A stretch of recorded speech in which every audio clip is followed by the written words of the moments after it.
आज अपना टॉपिक है राष्ट्रपति की शक्तियाँ। राष्ट्रपति की शक्तियों को हम दो भागों में बांट सकते हैं।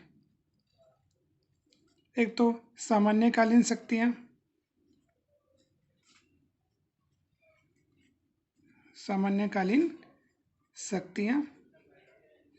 और दूसरी जो शक्तियाँ आती हैं वो आपातकालीन शक्तियाँ।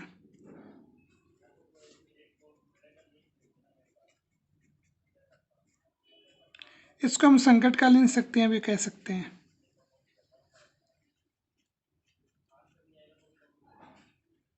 संकटकालीन शक्तियाँ। तो इस प्रकार से राष्ट्रपति की शक्तियों को दो भागों में बांटा गया है, सामान्यकालीन शक्तियाँ और आपातकालीन शक्तियाँ। सबसे पहले हम पढ़ते हैं सामान्यकालीन शक्तियाँ। तो सामान्यकालीन शक्तियाँ,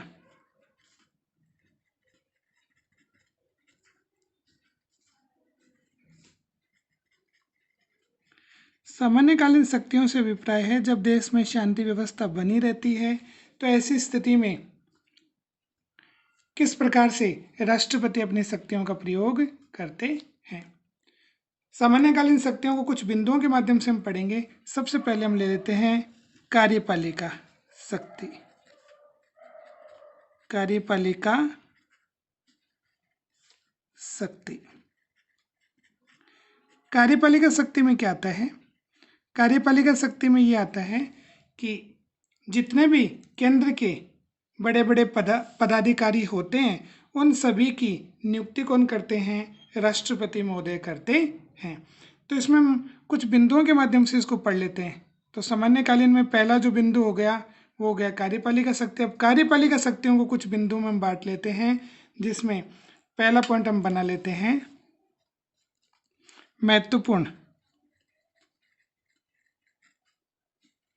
महत्वपूर्ण अधिकारियों की नियुक्ति। महत्वपूर्ण अधिकारियों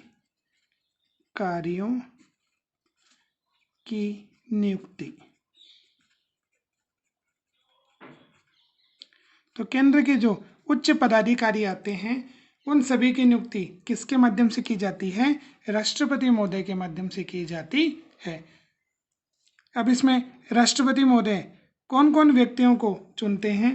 तो सबसे पहले हम बात करें कि प्रधानमंत्री कि जब नई लोकसभा गठित होती है तो प्रधानमंत्री की नियुक्ति कौन करते हैं? राष्ट्रपति। उसके बाद में प्रधानमंत्री की सलाह पर जितने भी मंत्री चुनने होते हैं उन्हें कौन चुनता है? राष्ट्रपति। तो प्रधानमंत्री के बाद में राष्ट्रपति। अब राज्य में जो राज्यपाल होते हैं उनकी नियुक्ति भी कौन करते हैं? राष्ट्रपति। फिर बात करें सुप्रीम कोर्ट और हाई कोर्ट। तो सर्वोच्च न्यायालय और उच्च न्यायालय के जो न्यायाधीश होते हैं इन न्यायाधीशों की नियुक्ति भी कौन करते हैं? राष्ट्रपति करते हैं। फिर बात करें नियंत्रक महालेखा परीक्षक। नियंत्रक महालेखा परीक्षक जिसको हम इंग्लिश में बोलते हैं कैग, इनकी नियुक्ति भी कौन करते हैं? राष्ट्रपति। फिर बात कर लें वित्त आयोग। वित्त आयोग के अध्यक्ष एवं सदस्यों की नियुक्ति किसके द्वारा की जाती है? राष्ट्रपति के द्वारा की जाती है। वित्त आयोग के बाद में बात कर लें संघ लोक सेवा आयोग। संघ लोक सेवा आयोग। तो संघ लोक सेवा आयोग के अध्यक्ष एवं सदस्यों की नियुक्ति भी कौन करते हैं? राष्ट्रपति करते हैं। इसके अलावा केंद्रीय विश्वविद्यालय, केंद्रीय विश्वविद्यालय, इनमें जो कुलपति होते हैं उन कुलपतियों की नियुक्ति भी कौन करते हैं? राष्ट्रपति करते हैं। तो इस प्रकार से केंद्र के जितने भी आयोग हैं उनके अध्यक्ष और सदस्यों की नियुक्ति राष्ट्रपति के द्वारा की जाती है। प्रधानमंत्री, मंत्री, राज्यपाल, जितने भी न्यायाधीश होते हैं, सुप्रीम कोर्ट है, हाई कोर्ट के नियंत्रक, महालेखा परीक्षक, महान्यायवादी,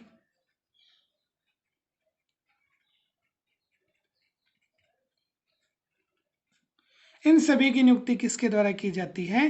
राष्ट्रपति के द्वारा की जाती है। तो ये जो पदाधिकारी हुए वो कौन सी शक्ति के तहत राष्ट्रपति इन व्यक्तियों को चुनता है? तो कार्यपालिका शक्ति के अंतर्गत इन व्यक्तियों की नियुक्ति किसके द्वारा की जाती है? राष्ट्रपति के द्वारा की जाती है। तो कार्यपालिका में एक हमने पढ़ा महत्वपूर्ण अधिकारियों की नियुक्ति। दूसरे की हम बात कर लें, वैदेशिक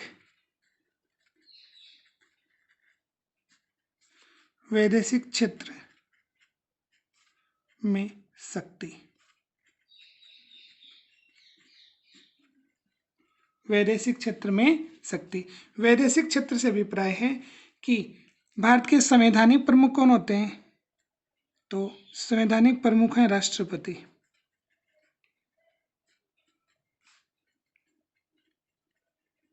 तो संवैधानिक प्रमुख राष्ट्रपति हैं और संवैधानिक प्रमुख होने के नाते विदेश में भारत का नेतृत्व किसके द्वारा किया जाता है? राष्ट्रपति के द्वारा किया जाता है।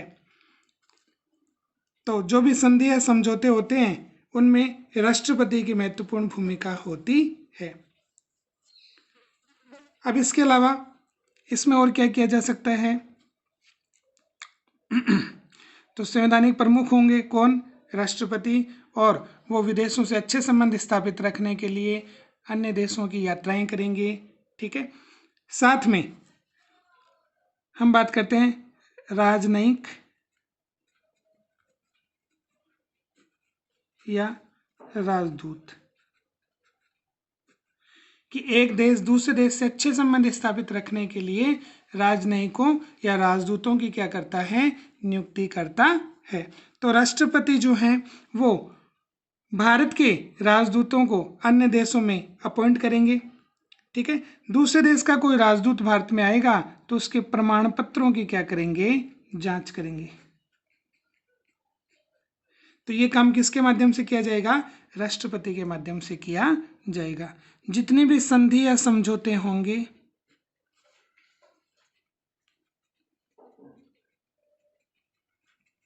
वो सभी किसके नाम से किए जाएंगे?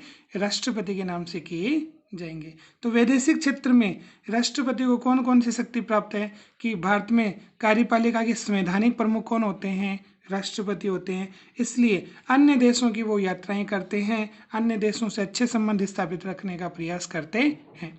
साथ में अन्य देशों से अच्छे संबंध स्थापित रखने के लिए राजनयिकों या राजदूतों की नियुक्ति किसके द्वारा की जाती है? राष्ट्रपति के द्वारा की जाती है। दूसरे देश का अगर कोई राजदूत या राजनयिक भारत में आता है तो उसके प्रमाण पत्रों की जांच कौन करते हैं? उसके प्रमाण पत्रों को स्वीकार करते हैं कौन करते हैं? राष्ट्रपति करते हैं।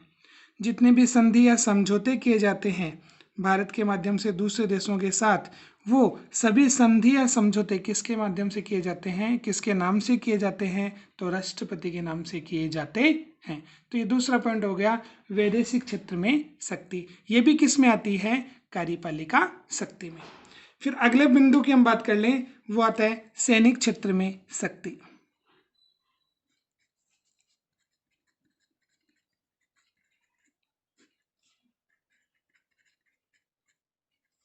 सैनिक क्षेत्र में शक्ति।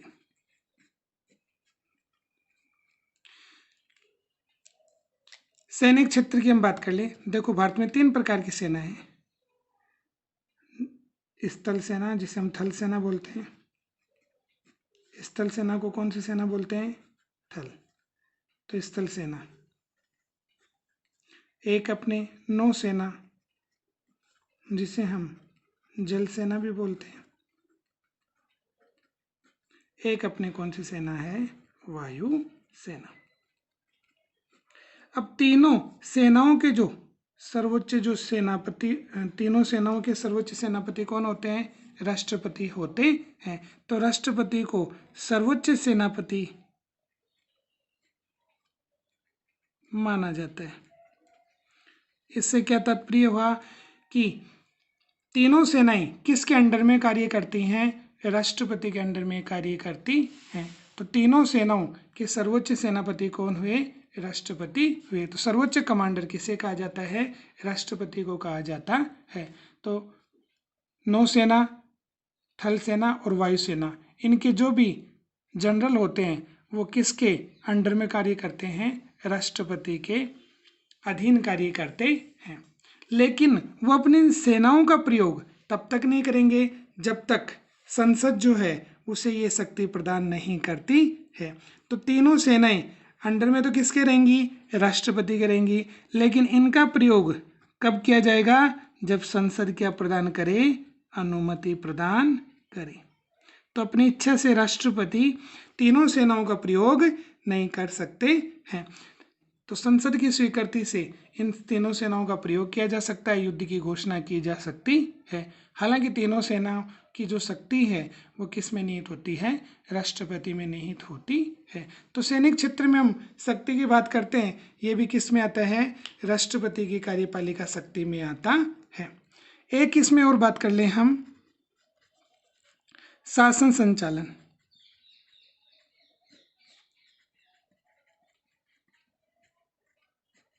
शासन संचालन की शक्ति। अब देखो शासन संचालन की शक्ति में क्या आता है कि विभिन्न प्रकार के नियम बनाए जाते हैं, ठीक है। ये कब बनाए जाएंगे, जब संसद की क्या बुलाई जाएगी, बैठक।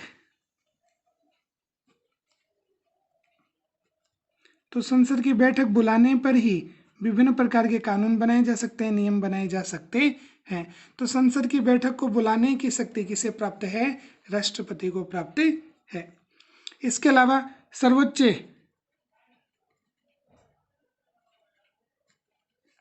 न्यायालय के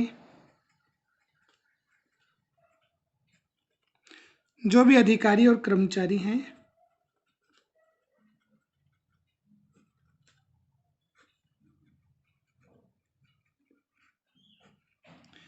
इनकी नियुक्ति किसके द्वारा की जाती है, राष्ट्रपति के द्वारा की जाती है। साथ में शासन का संचालन, तो सरकार शासन को चलाती है। सरकार में कौन होते हैं, तो सरकार में मंत्री होते हैं। तो इन मंत्रियों के मध्य में किसका विभाजन किया जाता है, इनके मध्य में विभागों का विभाजन किया जाता है। और ये विभागों का विभाजन भी कौन करेगा, राष्ट्रपति करेगा। तो इस प्रकार से जो भी नियम या कानून कौन बनाती है, संसद। तो संसद की बैठक को आयोजित किसके माध्यम से की जाती है, राष्ट्रपति के माध्यम से की जाती है। साथ में सर्वोच्च न्यायालय के जो भी अधिकारी हैं, कर्मचारी हैं, उनकी नियुक्ति भी राष्ट्रपति के द्वारा की जाती है। मंत्री शासन चलाते हैं, नियमों का निर्माण करते हैं। तो इन मंत्रियों को विभाग प्रदान करने की शक्ति भी किसे दी गई है, राष्ट्रपति को दी गई है। तो इस प्रकार से हमने कार्यपालिका शक्ति को 4 भागों में बांट रखा है। एक है महत्वपूर्ण अधिकारियों की नियुक्ति, एक है वैदेशिक क्षेत्र में शक्ति, एक है सैनिक क्षेत्र में शक्ति, और चौथा है शासन संचालन की शक्ति। तो पहला अपना पॉइंट पूरा हो गया है। अगला पॉइंट हम पढ़ेंगे विधायी शक्ति। विधायी शक्ति, विधायी शक्ति की हम बात कर लें तो इसको भी हम कुछ बिंदुओं के माध्यम से पढ़ेंगे। पहला बिंदु इसमें हम ले लेते हैं विधायी क्षेत्र का प्रशासन। विधायी क्षेत्र का प्रशासन, विधायी क्षेत्र का प्रशासन। विधायी क्षेत्र के प्रशासन में क्या आता है कि अभी हम बात करें विधायी जो शक्ति है, इसमें कानून का निर्माण किया जाता है। और हमें पता है कि कानून का निर्माण तभी संभव है जब संसद की क्या हो, बैठक हो। तो विधायी क्षेत्र के प्रशासन में आएगा कि संसद की बैठक को बुलाना। तो अनुच्छेद 85 के माध्यम से संसद की बैठक को कौन बुलाता है? राष्ट्रपति बुलाता है। तो संसद की बैठक को आहूत करना मतलब बुलाना, सत्रावसान करना, ठीक है। ये शक्ति किसकी है? ये शक्ति है राष्ट्रपति की। साथ में प्रधानमंत्री की सलाह पर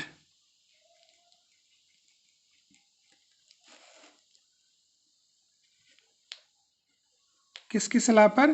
प्रधानमंत्री की सलाह पर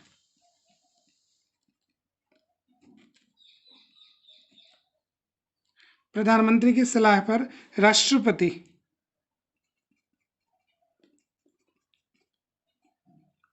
समय पूर्व किसे भंग कर सकते हैं? लोकसभा को।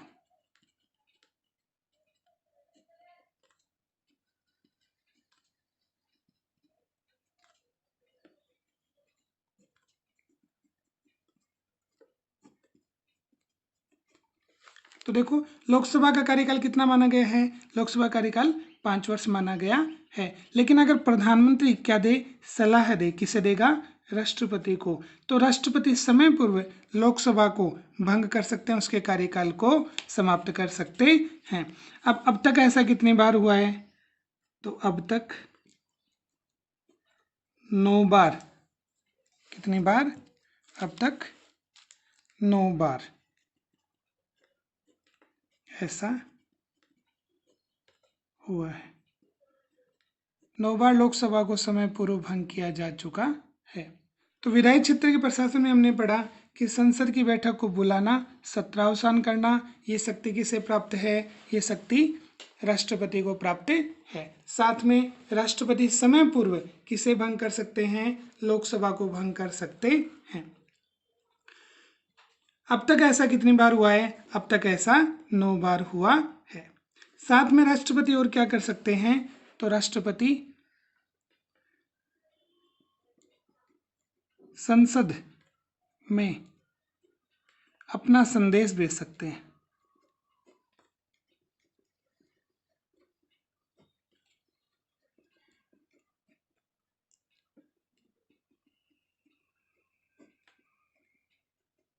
तो राष्ट्रपति संसद में संदेश भेज सकते हैं, संसद की संयुक्त बैठक में अपना भाषण दे सकते हैं। ये सभी कार्य किसके माध्यम से किया जाता है? राष्ट्रपति के माध्यम से किया जाता है। तो विधायी क्षेत्र का प्रशासन हमने पढ़ा, ये किस में आता है? विधायी शक्ति में आता है।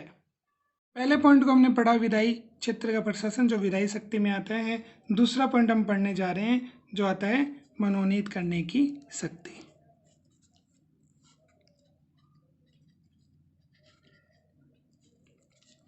मनोनीत करने की शक्ति। अब मनोनीत करने से क्या अभिप्राय है कि जैसे हमने पहले अपने पिछले वीडियो में पढ़ा था कि लोकसभा में राष्ट्रपति कितने सदस्यों को मनोनीत करते हैं? तो लोकसभा में राष्ट्रपति 2 सदस्यों को क्या करते हैं? मनोनीत करते हैं। और ये सदस्य कैसे होते हैं? ये सदस्य होते हैं आंग्ल भारतीय।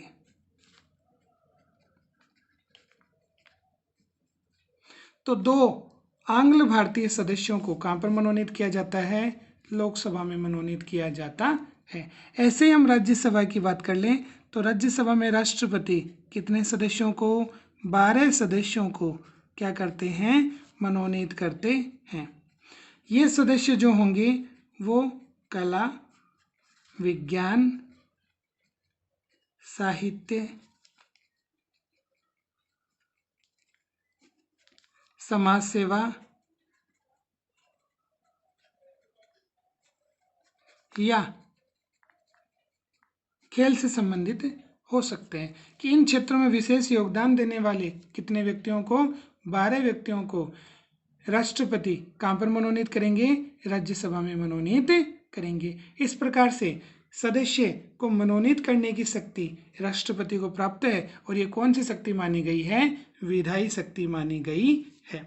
दूसरे पॉइंट को पढ़ने के बाद में हम तीसरा पॉइंट लेते हैं, निषेधाधिकार का प्रयोग या वीटो शक्ति का प्रयोग। निषेधाधिकार,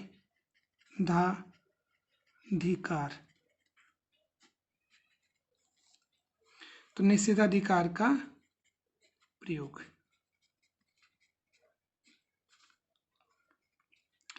अब निषेधाधिकार के प्रयोग में क्या आता है कि राष्ट्रपति, देखो कानून बनने का सिस्टम है लोकसभा और राज्यसभा, तो संसद के दोनों सदन जब किसी विधेयक को क्या कर दें? स्वीकृति प्रदान कर दें, तो वो विधेयक किसकी अनुमति के लिए आता है? तो राष्ट्रपति के पास आता है,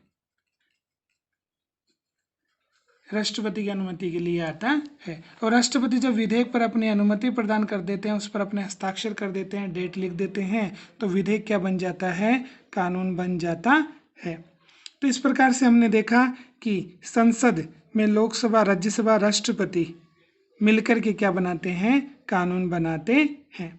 अब बात करते हैं साधारण विधेयक की। कौन से विधेयक की बात करते हैं? साधारण विधेयक। तो हमने पढ़ा था विधेयक कितने प्रकार का होता है? विधेयक होता है 3 प्रकार का, ठीक है। कौन कौन सा विधेयक? साधारण विधेयक, एक धन विधेयक, एक संविधान संशोधन विधेयक। साधारण विधेयक को हम पढ़ते हैं तो साधारण विधेयक के संबंध में क्या प्रावधान है कि साधारण विधेयक संसद के दोनों सदनों में से किसी भी सदन में सर्वप्रथम प्रस्तुत किया जाता है। ऐसा नहीं है कि किसी विधेयक को आप पहले लोकसभा में लाओ, बाद में राज्यसभा में लेकर के जाओगे। अगर विधेयक साधारण है तो पहले राज्यसभा में भी लाया जा सकता है, उसके बाद में लोकसभा में लाया जा सकता है, या पहले राज्यसभा में न ला करके पहले लोकसभा में लाया जा सकता है। तो दोनों सदनों में से किसी भी सदन में प्रस्तुत किया जा सकता है। अगर दोनों सदनों ने उसे क्या कर दिया है? उसे स्वीकृति प्रदान कर दी है, तो ऐसी स्थिति में क्या होगा? वो विधेयक किसके पास जाएगा? राष्ट्रपति के पास जाएगा। अब राष्ट्रपति साधारण विधेयक को कितनी बार? एक बार। किसके लिए लौटा सकते हैं? पुनर्विचार। कि राष्ट्रपति विधेयक कैसा होना चाहिए? साधारण विधेयक। तो साधारण विधेयक को एक बार पुनर्विचार के लिए लौटा सकते हैं। अगर राष्ट्रपति महोदय को लगता है कि जल्दबाजी में विधेयक पर कार्य हुआ है, विधेयक पर लंबी बहस नहीं हुई है, और ऐसी स्थिति में राष्ट्रपति को लगता है कि इस पर वापस से पुनर्विचार संसद को करना चाहिए, तो राष्ट्रपति एक बार विधेयक को संसद को लौटा सकते हैं। लेकिन प्रावधान ये है कि अगर एक बार पुनर्विचार के लिए विधेयक संसद को लौटाया गया है, फिर संसद चाहे तो उस विधेयक में क्या कर सकती है? संशोधन कर सकती है, ठीक है। संसद चाहे तो बिना संशोधन के,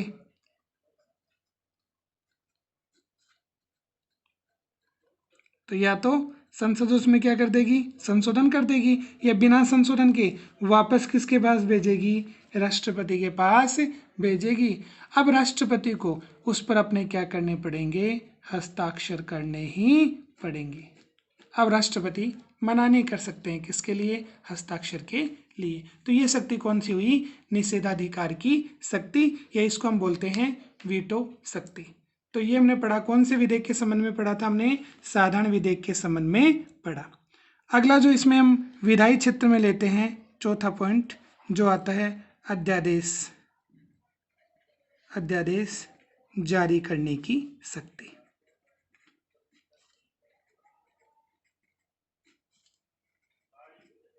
अध्यादेश जारी करने की शक्ति। सबसे पहले हम देखते हैं कि अध्यादेश क्या होता है। अध्यादेश की हम बात करें तो देखो, कानून का सिस्टम ये हुआ कि संसद की जब बैठक होती है, किसकी बैठक होती है?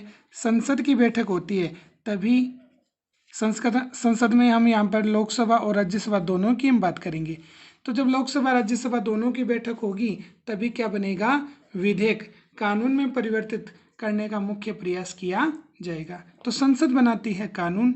अगर मान लो संसद की क्या नहीं हो रही है? संसद की बैठक ही नहीं हो रही है और फिर हमें जरूरत पड़ गई किसकी, कानून की। तो ऐसी स्थिति में हम इंतजार थोड़े करेंगे कि 4 महीने बाद में जब संसद की बैठक होगी या 2 महीने बाद में जब संसद की बैठक होगी तब हम कानून बनाएंगे। तो ऐसा जो अस्थायी प्रावधान कर रखा है, और ये शक्ति अध्यादेश जारी करने की शक्ति संविधान के अनुच्छेद किसमें 123 में किसे दे रखी है, राष्ट्रपति को दे रखी है, कि जब संसद कार्यरत नहीं हो, संसद की बैठक नहीं चल रही हो, संसद का अधिवेशन नहीं चल रहा हो और किसकी आवश्यकता हो जाए, कानून की आवश्यकता हो जाए, तो ऐसी स्थिति में कानून कौन बनाएगा, कानून बनाएंगे राष्ट्रपति। ठीक है, राष्ट्रपति ने कानून बना दिया। अब ये कानून जब भी किसकी बैठक होगी, संसद की बैठक होगी, तो संसद की बैठक शुरू होने के कितने 6 सप्ताह में जो अध्यादेश बनाया गया था उसे किसके सामने प्रस्तुत करना पड़ेगा, संसद के सामने प्रस्तुत करना पड़ेगा, अन्यथा वो अध्यादेश प्रभावहीन हो जाएगा। अगर संसद उसे अनुमति दे देती है तो वो आगे स्वीकृत होकर के 6 माह लागू रहेगा। तो 6 सप्ताह के अंदर जब भी संसद की बैठक शुरू होगी उस अध्यादेश को किसके सामने रखना पड़ेगा, संसद के सामने रखना पड़ेगा। तो ये अध्यादेश जारी कब करेंगे, जब संसद की बैठक नहीं हो रही हो। जारी कौन करेगा, राष्ट्रपति। अनुच्छेद कौन सा है, अनुच्छेद 123। तो इस प्रकार से हमने 4 बिंदुओं के माध्यम से किसे पढ़ा है, 4 बिंदुओं के माध्यम से हमने पढ़ा है विधायी शक्ति, जिसमें पहला बिंदु हमने विधायी क्षेत्र का प्रशासन पढ़ा था, दूसरा बिंदु हमने पढ़ा मनोनीत करने की शक्ति, तीसरा पढ़ा हमने निषेधाधिकार का प्रयोग या निषेधाधिकार की शक्ति या वीटो शक्ति, और चौथा बिंदु हमने पढ़ा अध्यादेश जारी करने की शक्ति। अब 2 बिंदुओं को हमने पढ़ लिया है, एक कार्यपालिका शक्ति, दूसरा है विधायी शक्ति, तीसरा बिंदु हम पढ़ने जा रहे हैं वित्तीय शक्तियां। वित्तीय शक्तियां,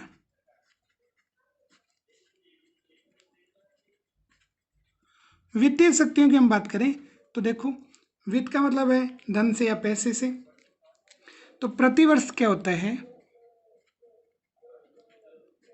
प्रतिवर्ष वित्त मंत्री क्या करते हैं, संसद के सामने बजट प्रस्तुत करते हैं। तो प्रतिवर्ष वित्त मंत्री के माध्यम से संसद के सामने क्या प्रस्तुत किया जाता है, बजट प्रस्तुत किया जाता है। ये बजट क्या होता है कि आय व्यय का, आय और व्यय का वार्षिक अनुमान होता है कि एक साल में,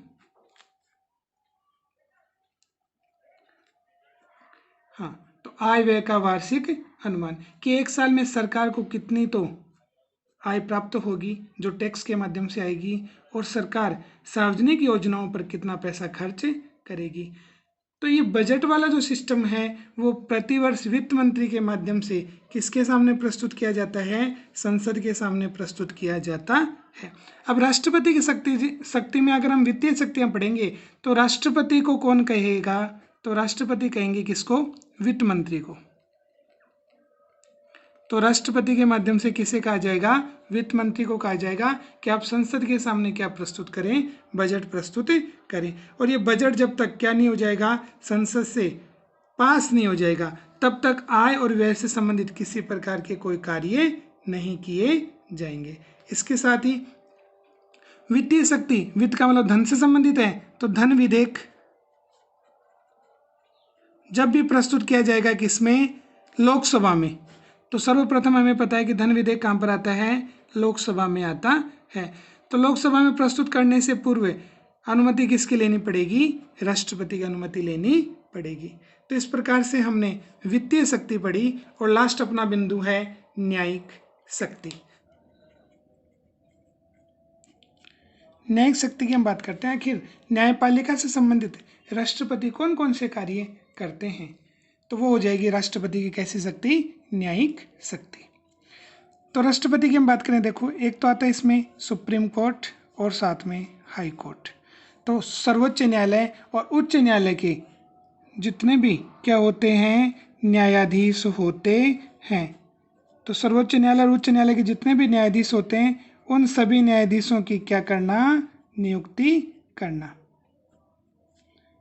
और ये नियुक्ति किसके माध्यम से की जाती है, राष्ट्रपति के माध्यम से की जाती है। तो शक्ति कैसी हो गई, न्यायिक शक्ति। दूसरा आता है क्षमादान की शक्ति।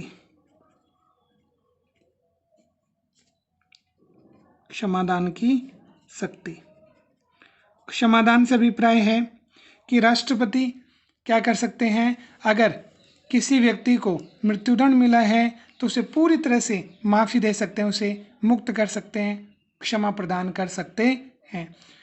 किसी व्यक्ति को सज़ा मिली उसकी सज़ा को कम कर सकते हैं, उसको यथावत रख सकते हैं। तो क्षमा कर सकते हैं, सज़ा को क्या कर सकते हैं, स्थगित कर सकते हैं। स्थगित करने के साथ साथ में सज़ा को क्या कर सकते हैं, लघुकरण या उसको कम कर सकते हैं। सज़ा को यथावत रख सकते हैं। तो ये जो शक्ति है किसे प्राप्त है, राष्ट्रपति को प्राप्त है। भारतीय संविधान का अनुच्छेद आता है अनुच्छेद 72। इसमें क्षमादान की शक्ति का उल्लेख मिलता है। तो न्यायिक शक्ति को दो भागों में हमने पढ़ा। एक है सुप्रीम कोर्ट और हाई कोर्ट के जितने भी न्यायाधीश होते हैं उन सभी की नियुक्ति किसके माध्यम से की जाती है, राष्ट्रपति के माध्यम से की जाती है। और दूसरा हमने पढ़ा कि क्षमादान की शक्ति, स्थगित करने की शक्ति, सजा को कम करने की शक्ति, सजा को यथावत रखने की जो शक्ति है वो किसे प्राप्त है, राष्ट्रपति को प्राप्त है। और ये शक्ति आती किसमें है, न्यायिक शक्ति में। तो आज हमने पढ़ा राष्ट्रपति की सामान्यकालीन शक्ति। और सामान्यकालीन शक्तियों को हमने चार भागों में पढ़ा है। एक है कार्यपालिका शक्ति, दूसरा है विधायी शक्ति, तीसरा है वित्तीय शक्ति और चौथा हमने पढ़ा न्यायिक शक्ति। Please subscribe YouTube channel, share